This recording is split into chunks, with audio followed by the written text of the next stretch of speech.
Hello, people. We have a very special guest today, Angel Gotti. And Angel and I, we've known each other about a year. We've had our differences, our ups and downs, and right now we're in a good period. So I said, what the hell? We're gonna we're gonna interview Angel Gotti, and we're gonna give her a real interview. This ain't gonna be an interview attacking someone. We're not gonna mention his name right now. We don't want him to root on interview. And then I'm going to start the first part, show her some pictures. And then after that, Danny's going to take over and ask her some questions. And that's how we're going to start out. Danny, how you doing today? Good, Lee. How are you? Good. Angel, how are you doing today? How are you? It's amazing. Can you imagine 2 weeks ago if someone told you you'd be doing this right now? No. Yeah, you would have said they had issues, didn't they? 2 weeks ago, maybe not. 2 months ago, yeah. Well, Angel, I'm gonna start out by first tell us exactly what your plans are with your channel. My channel I started my channel because I just wanted to confront people who are either put out incorrect facts about my family or lies. That's what I started it for. Okay. But it ended up being more than that. It ended up being a fun thing. We have game shows and we have people come on, and it just ended up being fun. And then it's not fun, and now whatever. Well, you met a group of people that defend you, and they really defend you hard. And what do you think about people like that come to your defense? They are loyal. They are good people. Seriously, they are good people. But the people that come to my defense have known me since 2015. When I got onto social media, all I ever had was Facebook. And then when my brother's book came out, I decided to get onto another side of Facebook where I have my personal account, and then I have my Shadow of My Father page, and then I went on to Twitter and Instagram. So I met people from then, 2015, who used to defend me against John Alite. And you really haven't pushed your channel out there, I noticed. I haven't promoted it yet at all. Is there a reason why you haven't promoted your channel? Yeah, because it's not something that I like right now. Some of the shows I like, some of them I don't like. And there's, I could put it on Facebook. There's some shows I don't want my mom to see. I don't want my mom to see me upset. I hate those kind of shows where I have to, get really upset because of an idiot and some lies. So I'm just gonna, I'm gonna wait a little while and then I'll start sharing it. Well, Angel, I'm going to show you some pictures. And the first picture I'm going to show you, I want to know if you've seen him wandering the neighborhood back in the day. This gentleman right here. Who is that? Danny Trio. That's Danny? That's me. That's Danny when I had hair. That's when I had hair. Danny. I thought you were somebody else, and I'm saying I don't know if that's him. Very handsome, Danny. Thank you. Yep. He's still handsome, but now don't try to get out of it, Angel. It's still handsome, okay? No, I said he's still handsome, but were you married then? No, I was never married. I was never married. You were never married. Oh, all right. You had a lot of girls, right? Well, I'm going to be honest with you. I've only been with 5 women my whole life. Oh, That's okay. the truth. That's the truth. I'd show you this picture because, we all get older, people, and you look at that looks like a guy from Brooklyn standing down in Gravesend, doesn't it, Angel? Yeah. That's your typical Brooklyn looking guy back in the 80s. Yeah. Okay. And I got a picture I want to pull up.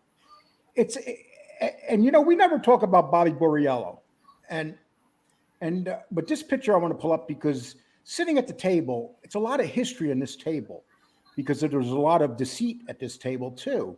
And I just want to put it up and you can tell me, we'll start with the first guy in this picture right here. You must have seen this picture, right? Oh, yes. Now, when you see that picture, what do you think, Angel? I think that this is when This is why he like pretends he was sitting at that table. That's Bobby. I loved Bobby like an uncle. Steven, I love Steven. He's like family. And that's a shame. I didn't really know Mikey Scars too well because I didn't see him that often. I saw him, I don't know, maybe 10 times. Well, John Alite is in this picture. No, he's not. Yes, he's under the table with Yeah, his exactly. shine Shining box. the shoes. Yeah, he's shining their shoes. There's his shine box underneath. Yeah, he's shining their shoes. Yeah. And I want to ask you a question. When you see Bobby Borriello, and he was a very big part of your family. He was always at your house. He was very close to your brother and your father. And part of being in the mob, well, I don't want to say you were in it because you weren't, but you were around it. Tell us about that day he was killed. Well, Bobby really wasn't around our house. See, my father didn't bring people home. Right. Maybe like on a holiday, they would come in. But Bobby was mostly with my brother John. My brother John had his own house. So, yeah, him and John were always together, but not really too much in our house. But when my father was in the MCC, I remember, Bobby used to drive us there, to the MCC.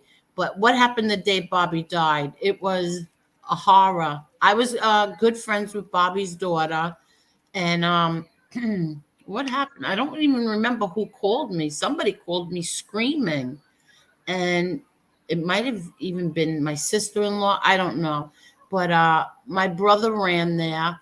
And my brother, from what I hear from the people that were there at the scene, my brother, I get emotional, fell on the ground and was crying. Like he was crying. That was his best friend. And then my brother ran and went to get his son. His son went to the movies and didn't know. So my brother and Bobby's brother, Stevie, went and picked up Patrick at the movie theater. And, they drove around with him for a little while because, it was a crime scene. But yeah, that was a nightmare.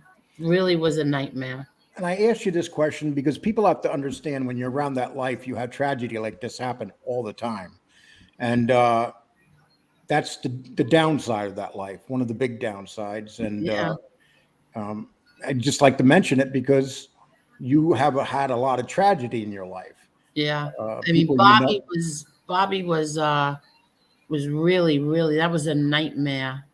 We went to dinner. I don't remember when did we went to dinner. I don't know if it was Easter, Mother's Day, whatever it was. And he had given my son a gift, something that my son really wanted, this pair of sneakers that were, like the new thing out. And my son still has those sneakers in the box from Bobby. Imagine that. Yeah. I'm going to show you 3 pictures and you could stand here all day and we could take up the whole show. I just want you to basically think of one sentence to describe these people. And we're going to start off with this guy right here. Oh, God. Okay. The first one is No, the guy in the middle. Oh, the guy in the middle is a fraud. And he's terrorized your family and lived off your family's name for how long now, would you say? Yeah. Since, how long has he been throwing the name out? Yes. Let me tell you one thing. When I used to go out with my friends, we would wait on the line like everybody else. And my friends would tell me, please, let me go and tell them, let us get in. And I said, nope, we're waiting online like everybody else. He used to go to the front of the door and throw the name around and they used to let him in. But meanwhile, I would be waiting on the back of the line. He's a loser. And I'm going to show you another guy, and people claim that I'm his friends and stuff. We got along okay at one time until I discovered who he really was. But anyway, Gene Barillo. Defendant. So you can't really talk about him, can you? No. Okay. Okay, now I'm going to show someone that's devastated your family. I mean, absolutely ripped your family apart. This guy right here. Liar. Okay. Liar and child killer. Yes, that exactly. And you're talking, of course, Alan Kaiser, right? Alan Kaiser, yep. Okay, and I'm going to show you now. I'm going to show you some nicer pictures, and you could just tell me what you think of the people in this picture right here. Okay. Oh, Frankie Loke was a wonderful man. He really was a good man. And I love that picture. I have it, the one in color, and the suit my father's wearing is beautiful. That's what I see. But yeah, and then there's Dominic in the background. I see him in back of them. Right. And the guy to the right, I'm not sure who he is, but I know Skinny Dom's in back of them. And Frankie was a wonderful man. He had his really nice kids as well. And when your father was sentenced, the one man that stood up was Frankie Locke, right? Yeah, Frankie. I mean, he just took his sentence like a man, and Yeah, he stood up and he said, I'm not guilty of these crimes. The only thing I'm guilty of is being a friend to John Gotti. But if there were more men like John Gotti, this country would be a much better place. And the reason I mention him is because Sammy tries to say that him and they were not. They were plotting to kill your dad, and that's a lie. Which we know there's many of him. Yeah, that's a lie. Okay, and what do you think of these two people right here, and how close are you to them? Very close. I'm very close with them. I don't like that picture of my sister, but I'm not crazy about that one of my brother either. But yeah, we're very close. My brother John tells everyone that every man he likes should have a sister like me. How do you feel when you hear that you're like the sister they don't want to talk to, from certain people that, and we're not going to mention his name, are just like, they don't like you, they don't associate with you? How do you feel? My family doesn't socialize with me? Well, they try to make it sound like they don't. Well, you know who. Oh, that's a lie. That's an out and out lie. And you're very, very close to your family. Would you say that? Very close to my family. Very close. If they don't bother, I have a video. Wait, I did a show. We don't need that. No, all you got to do, Angels, I'm just asking you that. No, I know, but I have a video where my sister and I are at the, my brother's, we called it the Gotti Carnival, and we're on a ride together. And how about this picture, Angel? Oh, that was my dad's wake. Oh, no. Wait, I'm wrong. Your sister's wedding. This might be my brother John's wedding. We were going to the wedding. Yes. All right. Wow. I haven't seen that in a long time. Well, I put it up because, you and your sister look very close in that picture. Yeah, we were sitting right on top of each other. And, and I just wanted to show you those pictures and I'm not going to take up a lot because I'm going to let Danny take over in a minute. And I just wanted to show the human sides, that because right now there's people just trashing you and going at you and saying the most horrible things. And unfortunately, that's how it is when you are on this platform. You got people that are just horrible human beings.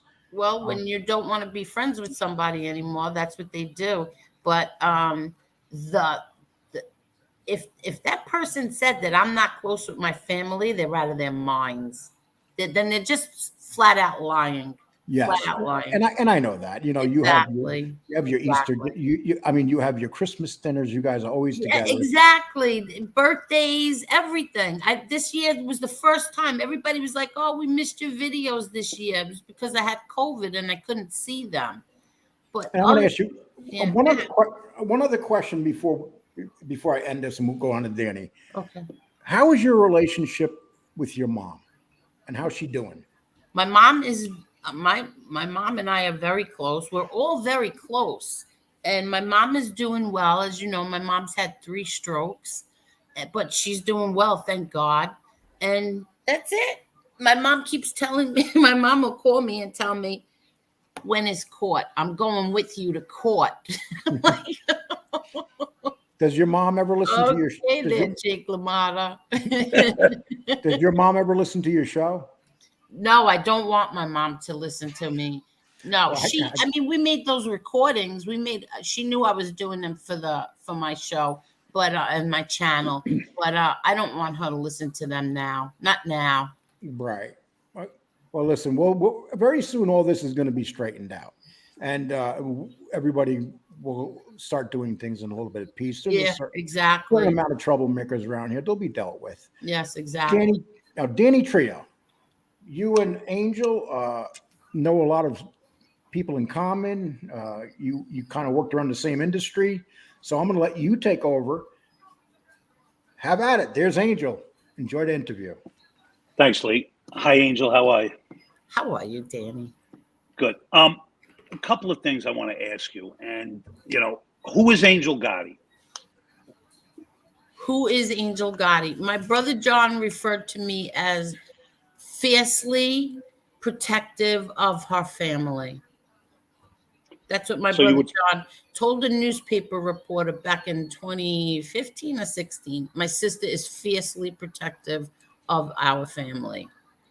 well, that's good. And that's a good definition. And I just want to touch on your father. Everybody hears stories about John, and whether they're positive or negative, there's always a light around John. I met John many, many years ago with a friend of mine in Gargiulo's restaurant in Coney Island.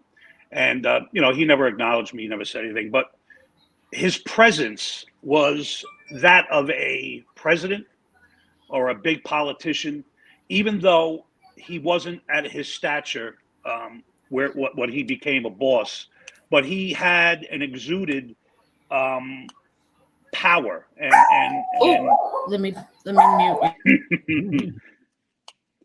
and he demanded respect. And when he walked in a room, everybody, turned to see who it was.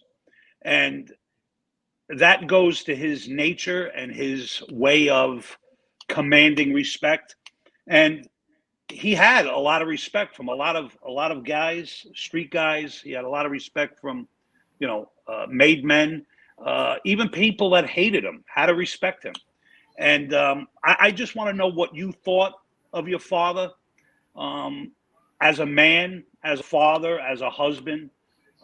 If you could please, respond to that. Okay. My father was very overprotective, very strict. So when I was younger, I didn't like him. I mean, I always loved him, but I didn't like him because he was so strict. I wasn't allowed to go off the block until I was like 15. I had to stay in front of the house. I wasn't allowed to go anywhere. 16. I wasn't allowed to date until he came home. So he came home when I was, I just had turned 16, maybe. Almost 17. I can't remember, but that's when I was allowed to date, and I had to bring them home to him. He had to meet them. He wasn't bad that way. As long as he met them, he felt them out and stuff. He was fine. He wasn't like a monster or anything with anybody that I dated anyway. He was an amazing grandfather. I think he was a better grandfather than he was a father because he just, I thought he was of course he was a good father, but I just felt like he was too strict. Like I got married at 22 because he was so strict. Like even on my bachelorette party, the week before my wedding, I had to be home at 2:00. Like I couldn't even stay out late. Even it was my bachelorette party. I was getting married in a week. He didn't care. You had to be home at 1:30, 2:00 the latest. That's how my father was. My father was very funny. People don't know that. And my father was also very shy.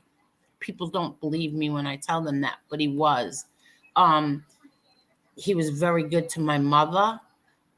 Every couple has their ups and downs, but he was very good to her. When my brother died, my mother didn't get out of bed for a year, and my mother did not want to live, but he just kept at her.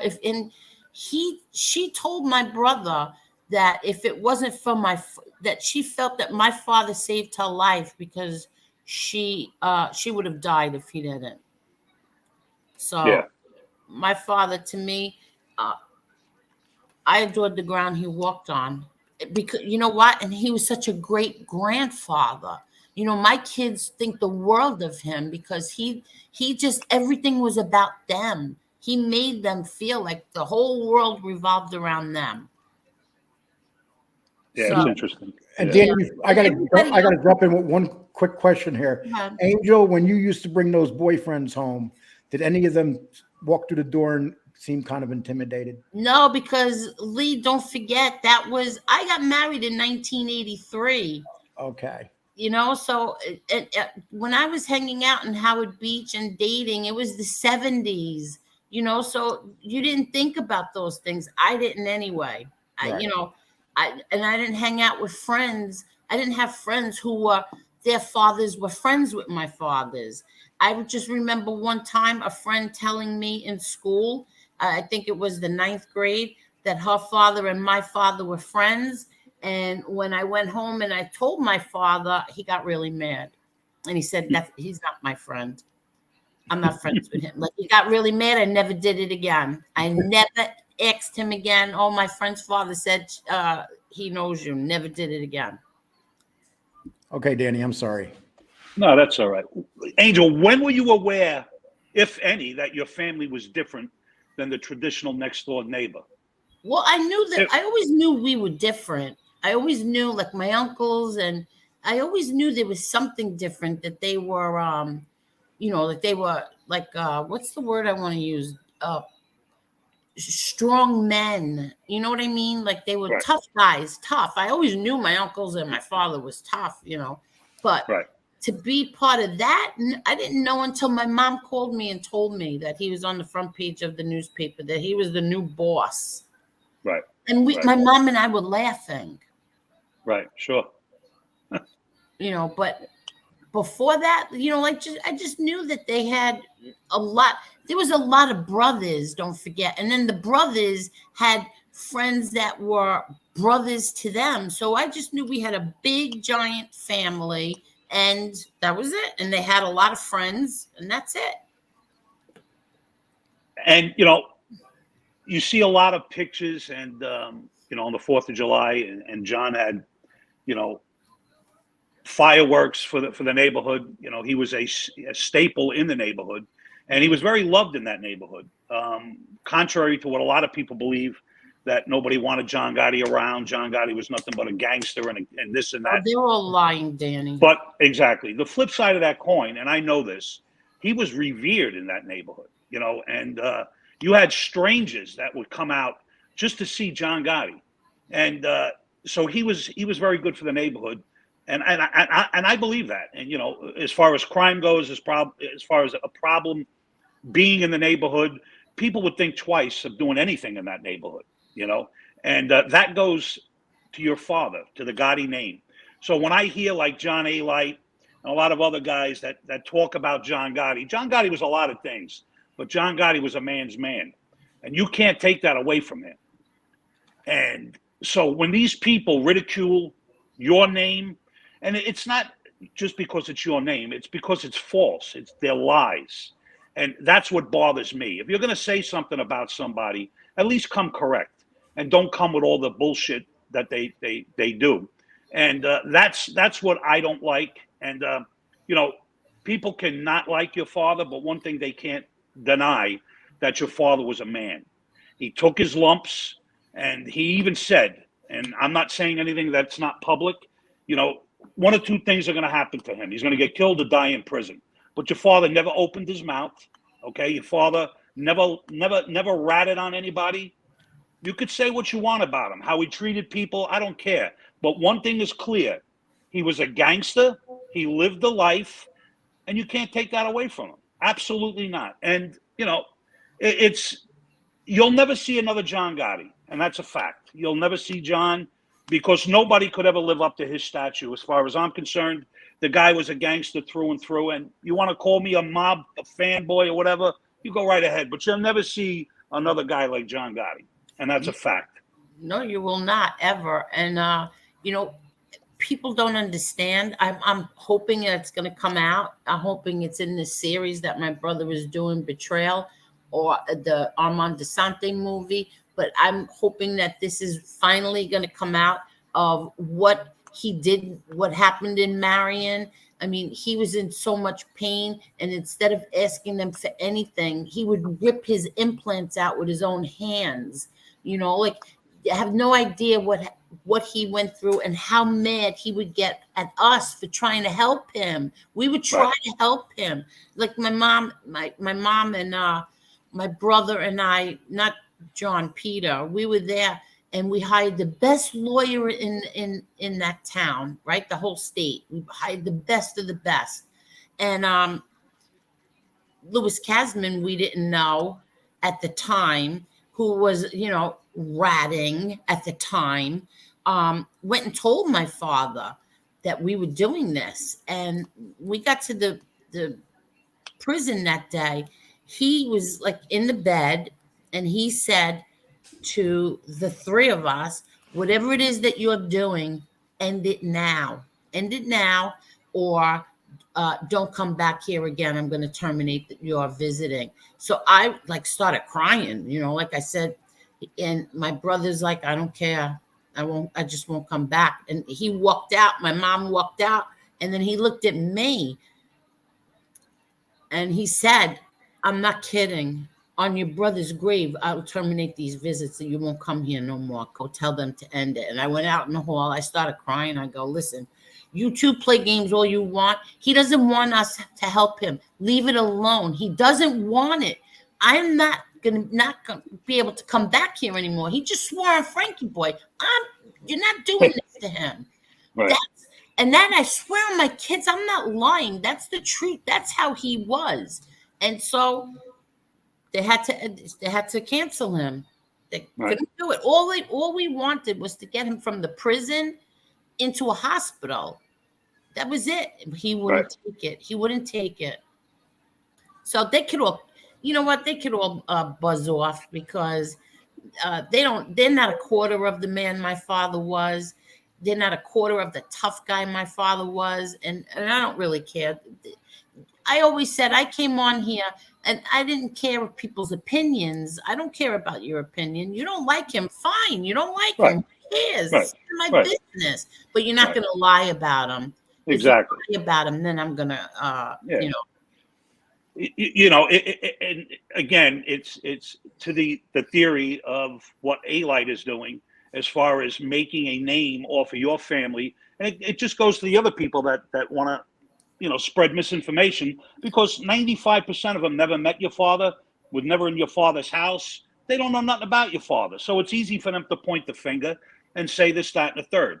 And that's what's sad, because at least if you come correct and you say what you have to say, then that's it. But when you put false narratives out there just to make a story so people, believe it, is bullshit. A second thing I want to ask you, and I didn't mean to cut you off. If you want to respond, no, that's fine. well, I was just gonna say, was Alite ever in my father's company? No, never had a conversation with my father ever. Mikey Scars, on the other hand, yeah, my father and my brother John and Mikey Scars were real close. Scars doesn't have anything bad to say about my father. Scars knew my father. John Alite doesn't know my father. He never knew my father. He met him here and there. Hi, how you doing? My brother's wedding. He wasn't allowed to come over to the table. Alite was not allowed to come over to our family table to say hello to my father. Right. Yeah. And again, this is what I'm talking about. Here's a guy that, became a rat, says he's a tough guy, beats people up with bats, murders 40 people. And he's the same guy that when there was a murder in Manhattan and Paul Castellano was obviously killed, he says right on national television that John Gotti Sr. called him, told him to meet him at the Raven night. Oh. So it's kind of bizarre how anybody, realistically, can believe a guy like John Alite and actually go on a forum and side with him and say, yeah, John, we're behind you. We know you're telling the truth. It's pathetic. Let me interrupt you. He said that my father said meet him at the Ravenite. He said on a I think it was a National Geographic or Discovery. You'd have to go back and check. He said that John Gotti requested him to meet them at the Ravenite after the Paul Castellano murder. Well, that's funny. That's what he said. Well, he should ask his FBI buddies, because that night my father was at the Bergen, Right. not the Ravenite, Right. the Bergen. Right. And I know this because I had my dad's car. Right. So that's what I mean. The guy, and I don't mean to cut you off. The guy, again, it's to his narrative. He lies, and he's never held accountable for what he says. You know what I'm saying? And again, it is what it is. But when you're out there actually lying, there should be some kind of consequences. Obviously, yeah, exactly. But who? And another thing, yeah. Go ahead. I'm sorry. Go ahead. No, go ahead. No. Go ahead. Well, that's why. That's why the website johnnylifax.com was made, because of that. Absolutely. And it's great. And obviously, nobody wants to do their due diligence and look at this guy for what he is, along with his friend, the little chimp, to obviously say, wait a minute, this guy is full of shit, and he should be held accountable. And every day people should call him out and say what he is. And it should not stop, because just like he's trying to make money off your name, vice versa, people should come out and start hammering this guy and putting up the proof that he's nothing but a bullshit artist. And that's all he ever was. He was only around you guys for a couple of years. He was nothing but a drug dealer, nickel, dime, couple of ounces here and there. And that's all he was. That's all he was. He started out as Carmine's friend. Right. He was Carmine's friend. And him and my brother were friends on and off. And then, then like I think it was 89 to 91, then they were friends. Like they were, Right. And then my brother chased him. My brother. Well, he not only chased him, he slapped him. Yeah, he smacked him and he chased him. So all this bravado about I'll beat up John Gotti Jr., I'll knock him out. How come he didn't knock him out when he got slapped? Yeah, he's a fraud. He's a fraud. He's a fraud. And if I can touch on one other subject, and I know you're busy, your brothers that are living, Gene and the rest of them, how is your relationship with them, if you have any? And I know Gene got out a few years ago, and you mean my uncles? My uncle. Oh, your uncle. Yeah. I'm sorry. Yeah. My uncle is not allowed to be around anybody. He's not allowed to see anyone. So, and I don't even like talking. People ask me when I'm on my. No. People will ask me, how it. I won't even answer them. I don't like to say anything. I got you. Sure. Because there are idiots on here who constantly bring him up, like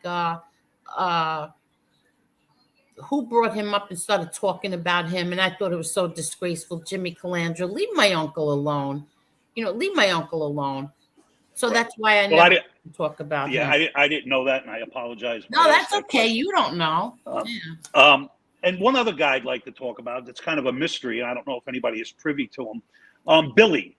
Are you privy, or are you allowed to speak about Billy? Yeah, my uncle Billy moved he left California. He was there many, many years.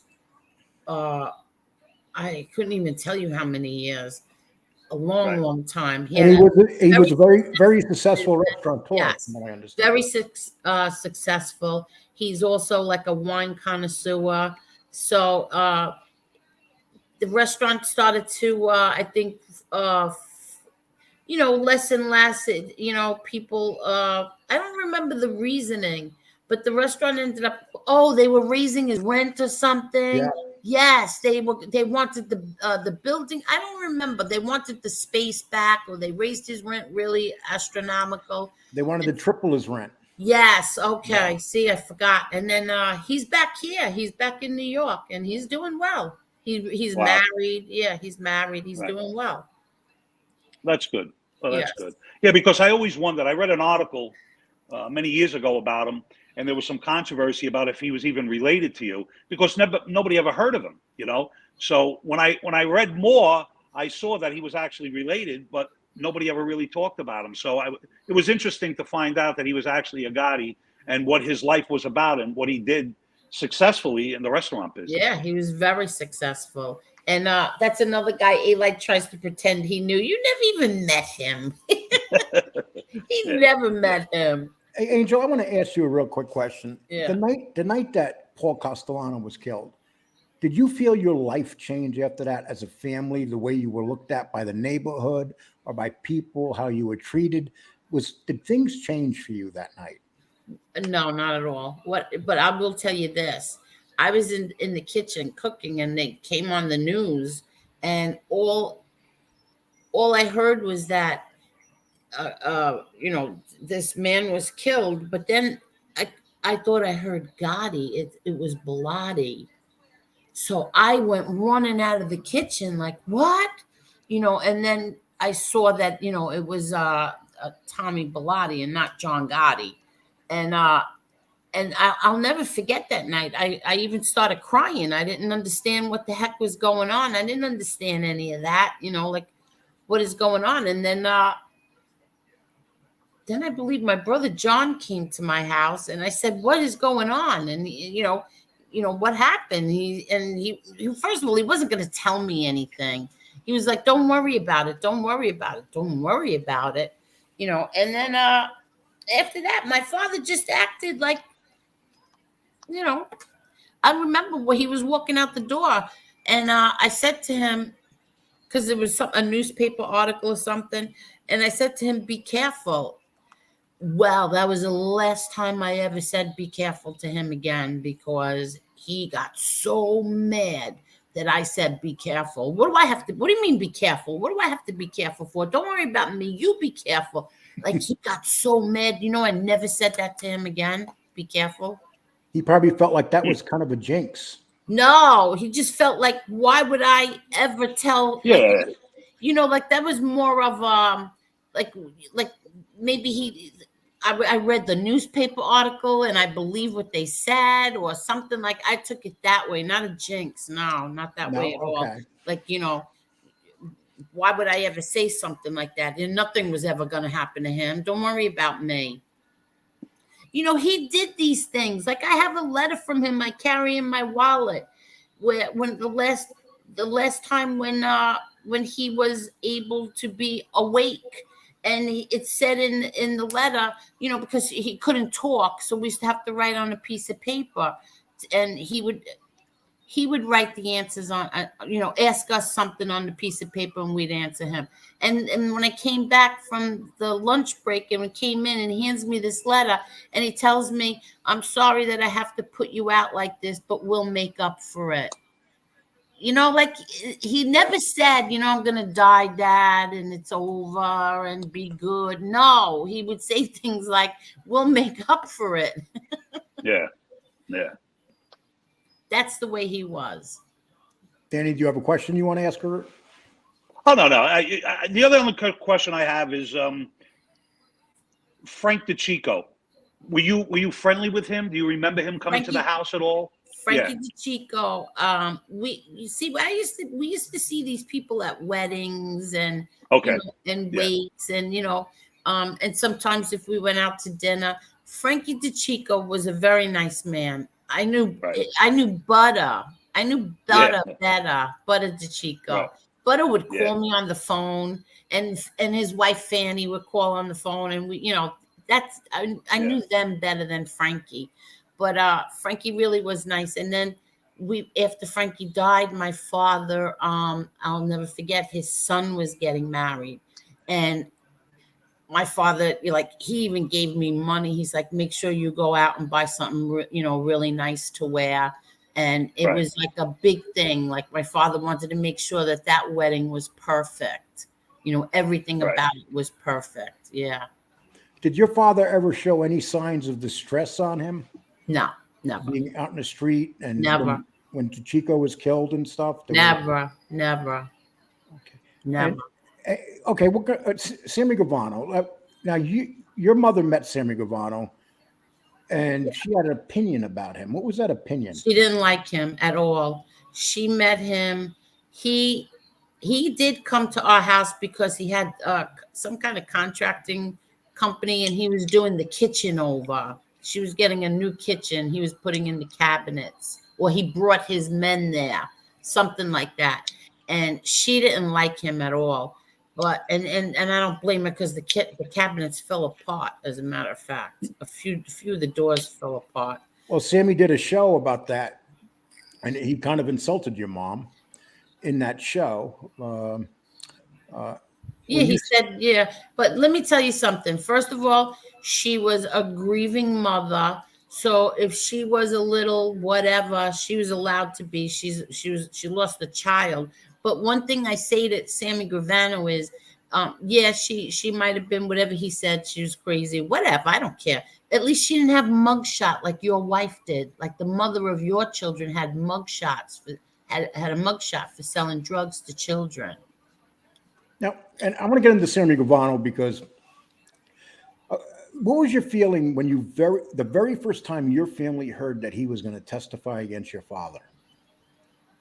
I remember my mother was like devastated, like really devastated. But because she knew, she used to tell my father, she said that she told him, for every, what is it? For every king, there's a prince in waiting, or Right. or something like that. Yeah, she used Right. to do that. And she never liked him. She never trusted him. Nothing. And the same thing with Mikey Scars. She never liked him, trusted him. She didn't like John Alite. She didn't trust him. Hmm. And how do you feel now that you see that Sammy Gravano, who was at one time the most hated man in New York, he was on every newspaper as a rat. And how do you feel now that we have a new generation out there that don't really know anything about what he's about? How much does that bother you? I see. I don't watch him. I've never watched one thing he's ever done, so I don't know. I'll see like clips when MRE does a thing on him. That's how I get to see these people. Otherwise, I don't look for them. I don't watch them. Um, all I know is that this project that my brother is working on now, where people are going to be asking questions, and you're going to hear my father's voice answer them. So Gravano can have fun now, but it's not going to last very long. Well, he looks like he's not going to last much longer. But Well, I always said, like, I never wished that he would die. I never wished like death on him. I just wanted him to experience what my father was. Like I always said, karma. And sure enough, it happened to him. He spent 17 years in jail, lost all his hair, and got sick. So, Danny, you'd like to follow up on that? Yeah, he's, I remember Sammy very distinctly.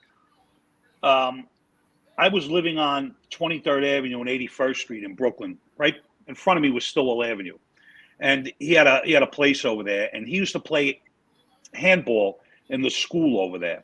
And there was two twin brothers that used to sell marijuana in the schoolyard. And one day, Sammy approached both of them and said, "I'm going to tell you one time. Now these are kids.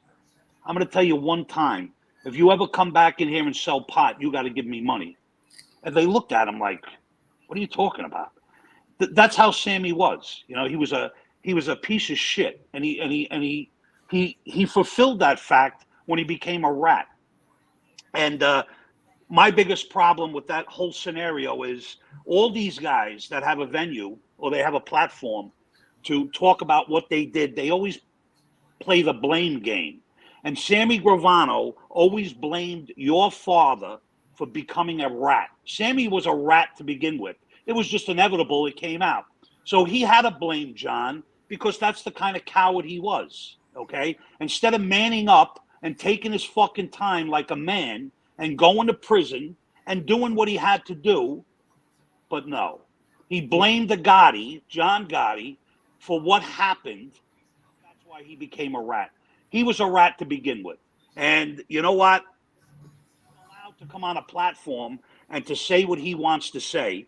And that's the travesty. He kills a 16, I believe Alan was 16 years old. 16-year-old kid. boy. And he's allowed to come on a platform, I don't know for sure, and gain some kind of finances from this. And it's a shame. It's a goddamn shame. And I'm going to say this right now. I swear to God, I wish Huck was successful in doing what he went to Arizona to do, because that would have been justice, in my opinion. Huck was a nice man. I met Huck quite Great a few man. times. Yeah, I met I him knew Huck, times. and I knew Garofalo. They had canaries, believe it or not. And I'm not going to go into the canary situation, but Huck and I were friends. And I was friends with another guy that was close with Huck, and I'm not going to mention his name. But I swear to God, as I sit here, I wish he would have did what he set out to do. Well, he I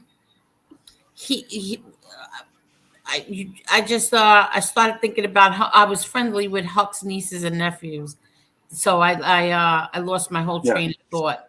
But I hear you. he said that he said that my father was going to throw him under the bus. That's absolutely false. Even that who was he? The prosecutor, John Gleason, said that when Gravano came to him, he asked him, "Why are you doing this?" And he said, "Because I feel like if we beat this case, John is gearing Frankie up and they're going to kill me." That was his reasoning for turning rat. That's exactly what he told John Gleason. It's in his book. So there was no John's going to throw me under the bus. Not at all. My father never would have done that. And Well, then again, this new thing of his where the president, they were going to get $5 million. That's so insane. That's it sounded ridiculous. so stupid. It's so stupid. And Clinton wasn't even the president then. Yeah. Like, that was ridiculous.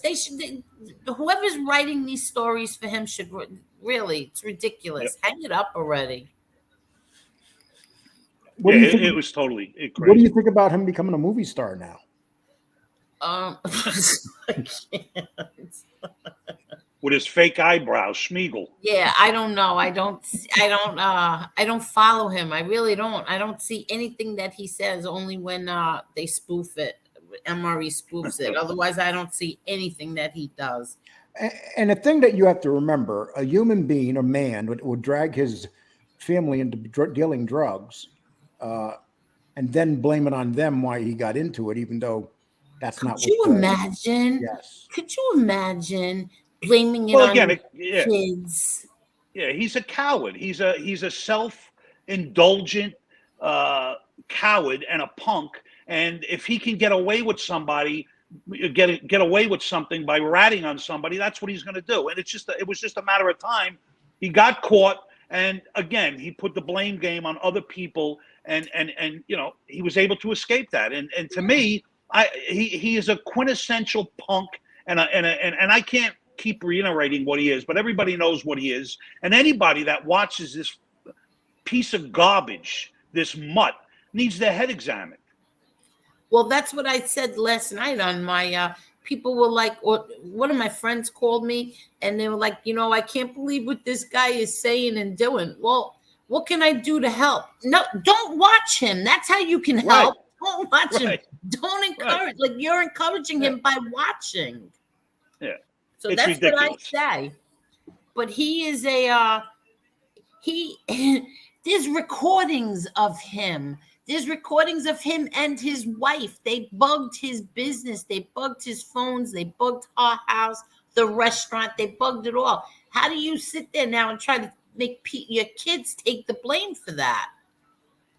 It just boils down to, he is literally a piece of shit. I mean, an excrement. He's there's no other word for him. He's a piece of shit that you see in the street. That's exactly what he is.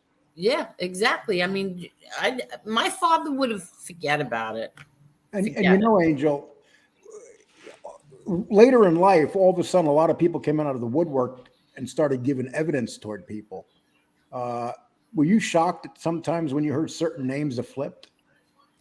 Was I shocked? I was a little taken back with Mikey Scars. I'll be honest. But even though my brother-in-law, he said, "You mock my words." I mean, Carmine said, "You mock my words. He's going to be a rat. You mock my words," and he was right, 100% right. So was my mother. So I was a little surprised at that. Anybody else? I wasn't really shocked about it. Nothing shocks me anymore, Lee. Nothing. Danny and I were talking about Carmine today. A matter of fact, Danny was some stories about him, and he wasn't the monster they made him out to be in the media. That's the feeling I get from talking with Danny. Well, look, I don't know his personal life with Victoria, but I can tell you this: if anybody knew Carmine, there's one thing they could say about him. He was no punk, and he could fight like a motherfucker. And excuse that language, 100%. because case in point, he was in MCC. They tried to take over the phone, and I'm going to put his name out there, Lee DeVanzo, who was supposed to be by Carmine, stand with him and fight, never did a goddamn thing. And Carmine stuck up for him. And Carmine beat them all up. And I'm not trying to blow up Carmine, but I'm telling you the facts. Carmine was no joke, and Carmine can hurt somebody really bad. You want to hear a funny story? You want to hear a funny story? Alite once got on Facebook and said he left Carmine for dead in the street bleeding. Yeah. It's incomprehensible. Listen, anyway. I hear that's why Carmine moved to another state. Yeah. He didn't want it to happen again. And here's the truth. He found out they were in the Harbor Club, and he found out that Carmine was coming there. He ran out the back and jumped over the fence. Yeah. I've heard that stories a couple times, actually. So, it's kind of funny. Exactly. And then to get back at Carmine, to like stab him in the back, he pretends he had this big love affair with my sister. He's a piece of garbage. She had to go out and take a lie detector test. Could you imagine that? It's incomprehensible. It's a lie detector. Yeah, your sister went from Carmine to John Alite. Oh, not alone. She went from a big, strong man to a midget. Exactly. Not alone. Exactly. That doesn't make sense right there. No, exactly. But and then after Carmine's last case, because like when they arrest you, they throw all this stuff on. And then as the time goes by, the charges that they originally charged you with, they didn't have it. So because he walked away paying a big, heavy fine and had probation, Alite told everybody on Facebook that Carmine was a rat. Well, rats like to call people rats. I mean, exactly. But could you imagine? Well, like I said, I knew Carmine. I mean, I didn't know him as well as you guys, but I interacted with him, and he always treated me like a regular guy. He never, he was never mean to me. He was never disrespectful to me. He made me eat pastries. He said I could do whatever I wanted in the yard. Listen, whatever. I had respect for Carmine. I didn't care if he was who he was or who he wasn't. He was a regular guy to me, and I have much respect for him. Again, I'm not privy to what his relationship was with Victoria. Well, but as far as me, don't get me wrong. He was no picnic to be married to. But I'm sure he was. Are any of these guys picnics to be married to? Oh, well, he was extra, not a picnic. Yeah. But again, I can only say what I know, and as far as that, he was a good guy to me, and he always was always respectful to me. Yeah, and he's and that punk. I can't talk about him or anybody else. Right. Yeah. It's crazy. Crazy, but it is what it is, and unfortunately, we're in an era now where the rat is glorified. The rat is put on a pedestal. The rat has a platform to spew lies and cowardness, and they profit from it. And it's unfortunate, because, and then they get indignant when somebody calls them out and calls them names. They feel that they have an obligation to fight back. All their obligations and all their stuff is gone. They became rats. You know what I'm saying? So they don't have a right, as far as I'm concerned. And that's just my opinion, to come on a platform and say things what they, and try to explain why they did what they did. If you're a rat, own it, take it, move on, and get the fuck out of people's lives, and go out go be a farmer in Idaho. Don't come on a platform and stir up shit that's half truths and try to explain why you became a rat, because nobody wants to hear it. Well, there are people who do want to hear it, but if you're going to do something like that and you're going to lie, I'm going to call you out on it. And that's what happened. I've done it with Alite. I've done it, and my friends have stood by me, and they were Alite made up lies saying that I sent naked pictures to Mob Talk Radio. He said that I went to sex parties with his brother. I've never even met his brother. Never even met him. The things that came out, it's always like sexual deviant things, like really disgusting low life things. Why? Because I called you a pathological liar. You're lying. And you know what the best part is? He knows he's lying. So you know that you're lying. I call you out on your lie, and now you want to make up disgusting things about me. That's Well, why. you know, Angel, he put me and Danny at McDonald's grabbing kids, and then Exactly. when we fought back, what did he do? He called us and begged us to stop. He begged us to stop. Yeah, see, exactly. That's what happens when you it always has to be something really dirty and disgusting. Like you, even with Mob Talk Radio, he told people that he was sexually abused and chained in the basement by his mother. Like you're disgusting. Who thinks of these things? Like, how is that the first thing that comes into your head is something so disgusting? Well, Tommy, it's Tommy Patera came out and threw a lot of water on his fire, especially about Alite's on TV saying that they sent hitmen to his house. And Tommy Patera's like, I didn't even know this guy. Yeah, I had the letter. I have the letter. I showed it the other night. The letter's there. He didn't even know him. And that's the thing. There's a lot of proof that comes out with these guys. People don't want to believe it. They don't want to hear it.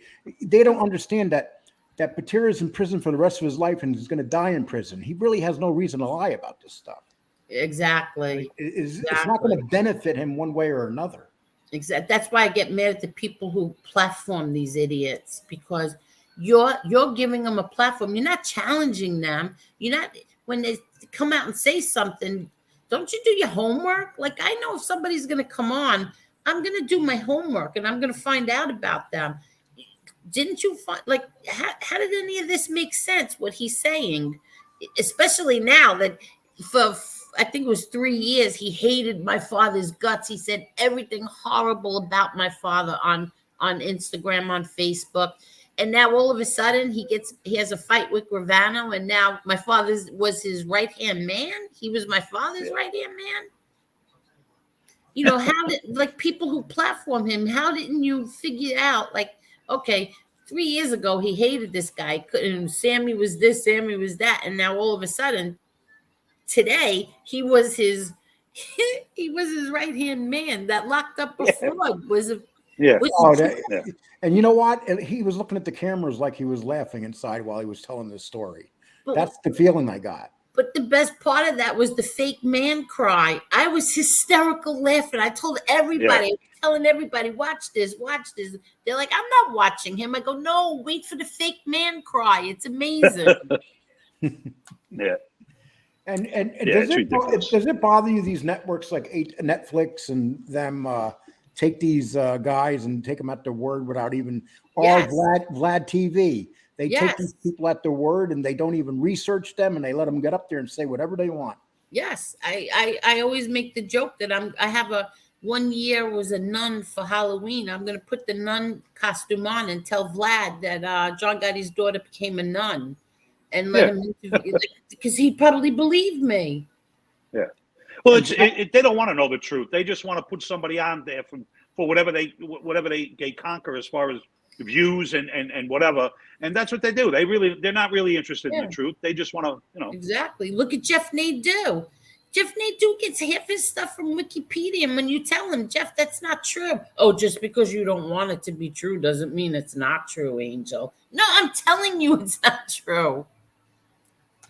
Yeah, and Jeff Nadeau, people can think about what they want about him, but there's quite a bit of evidence on him. But we're not going to get into that now. Danny and I will handle Jeff Nadeau. Yeah, he questioned our credibility. We have another person that just came out and told us the story was true, but you know who the person is, Angel. I'm not going to say who, but wait till he hears who this person is that said it. So we'll leave it at that.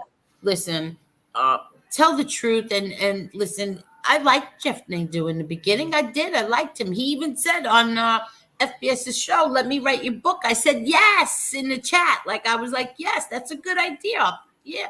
And then the next thing I know, he gets mad at me, and he made friends with a certain somebody, and then he gets mad at me, and it's like, oh, you're a liar. I never said that. What?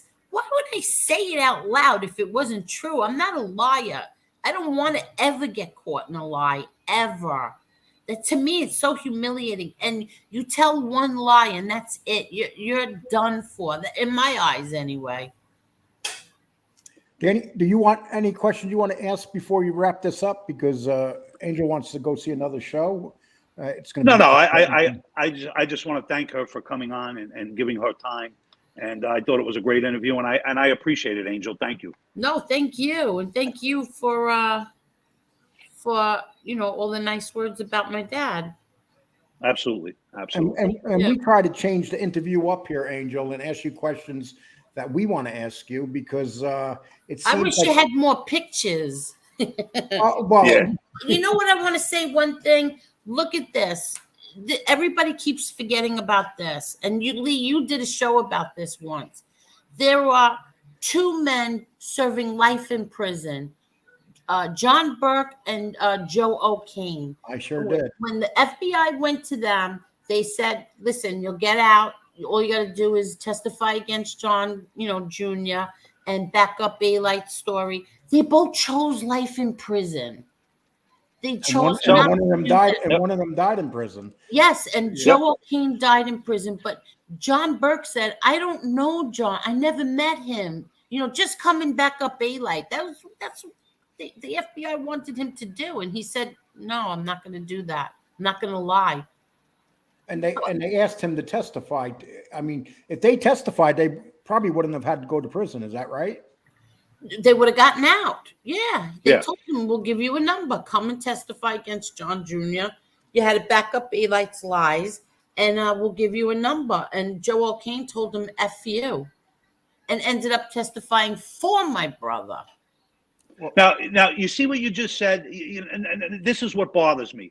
Here are two guys that had everything to gain from doing this. And what did they do? They chose life in prison. Exactly. That's right. Now, I mean, I don't know about you guys, but let me tell you something. You don't have men like that no more. And I'm not trying to glorify them. I'm not trying to glorify anybody. But here are two guys that had literally, they would have got out. They said, you know what? What are you, crazy? Yeah, and Joe O'Kane had a baby. Joe O'Kane, I think, had a 4-year-old son, a 3 or 4-year-old son. Right. I love that picture. And that's Tommy Lee. I wanted to close it out with that picture and this picture right here. Yeah, I like that picture too. Well, that smile doesn't look like the smile of a madman. Yeah, no. There's a song that reminds me of my dad, and it's called, remember that song from years ago called When I See You Smile? Yeah. Yeah, that was a good song. Yeah. It always reminded me of my dad. Well, Angel, we like to thank you for coming on, and thank you so much. We're going to drop this video tonight.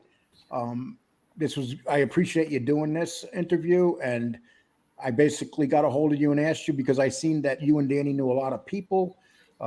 You were around the same neighborhoods and stuff. And it was fun last night, Danny. That was fun. It was. And I just want to say that I miss Johnny Ruggiero. He's a good guy. I loved him. Let him rest in peace. Yes, I love him so much. I miss him. I really miss him. Yeah. He's my favorite cousin a good guy. in the world. Yeah. Yeah. And Angelo, he used to call me, well, I'm not going to get into it, but he used to call me the quiet guy. That's what Angelo used to call me. Yeah. Yeah.